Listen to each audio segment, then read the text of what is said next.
ناظرین کرام، جس کی بادشاہت ہے اس نے اپنے بندوں کو منتخب کیا اور منتخب کیا اپنے کاموں کے لیے، اور آج ان دو عظیم ترین بندوں، عظیم ترین ہستیوں کی بارگاہ میں انشاءاللہ حاضری دیں گے، جن کا تذکرہ سن کے آپ یقیناً بہت ہی کیف بھی محسوس کریں گے اور آپ کی معلومات میں بھی آج بہت اضافہ ہونے والا ہے۔ بس یہ میں آپ کو بتا دیتا ہوں کہ اس میں سے ایک شخصیت ایسی ہیں جن کے اجداد نے تاج محل بنایا تھا، وہ آگے جا کے میں آپ کو بتاؤں گا، لیکن ایک ہستی ایسی ہیں کہ جنہوں نے لاہور کو جو کفرستان تھا اس کو نورستان میں تبدیل کیا۔ آغاز کریں گے انشاءاللہ حضرت سید میرا حسین زنجانی رحمۃ اللہ علیہ سے، اور دوسرے سیگمنٹ میں انشاءاللہ حضرت شاہ کلیم اللہ جہاں آبادی رحمۃ اللہ علیہ کی بارگاہ میں ہدیہ عقیدت پیش کریں گے۔ آفتاب فیض عالم، مہتاب اولیاء، سینہ میرا حسین، ام الکتاب اولیاء، میرا حسین زنجانی، طاؤس باغ سبحانی، نور نبی، سبط علی، چشمہ فیض روحانی۔ ناظرین کرام، یہ اللہ تعالیٰ کا خاص فضل و کرم ہے کہ سرزمین پاک و ہند پر سرکار مدینہ صلی اللہ علیہ وآلہ وسلم کی خاص توجہ اور شفقت سے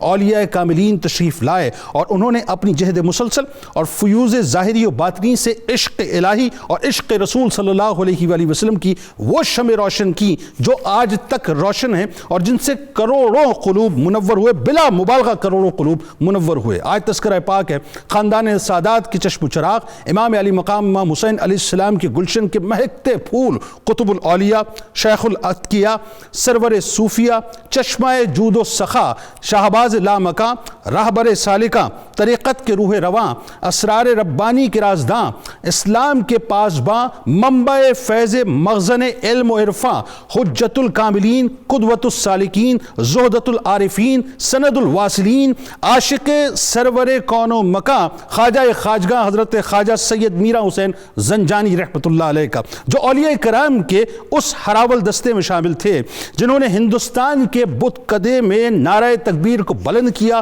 بت پرستوں کو خدا پرست بنانے کے لیے، اعلاء کلمات الحق اور سربلندی اسلام کے لیے اپنے آبائی شہر کی تمام تر آسائشیں چھوڑی۔ بڑی وی آئی پی آسائشیں تھی ناظرین، آپ کی آسائشیں چھوڑ کر لاہور کا رخ کیا۔ اجنبی لوگ، اجنبی شہر، اجنبی ماحول، اجنبی زبان، مگر تائید خداوندی کے سہارے ساری تکالیف آپ نے برداشت کی۔ مسلسل 3 سے 3.5 برس تک کی انتھک محنت کے بعد بھی جب کچھ حاصل نہ ہوا، یعنی پتھروں کو پوجنے والے پتھر دل ہی رہے، مگر تب بھی سادات کی یہ چشم و چراغ ہمت نہ ہارے۔ جذبے کی صداقت اور مشن کی عظمت نے دشوار گھاٹیوں کو سر کر لیا، اور آپ کے عزم سمیم اور قوت ایمانی نے پتھروں کو گداز کرنا شروع کر دیا۔ پھر وہ وقت آیا ناظرین کہ لاہور میں دین اسلام کی شمع روشن ہونے لگیں۔ سادات کے گھرانے کے اس چراغ کی بدولت کفرستان لاہور میں تبلیغ دین کی بنیاد رکھ کر اسے نورستان میں تبدیل کر دیا۔ وہ دل جو کفر و شرک سے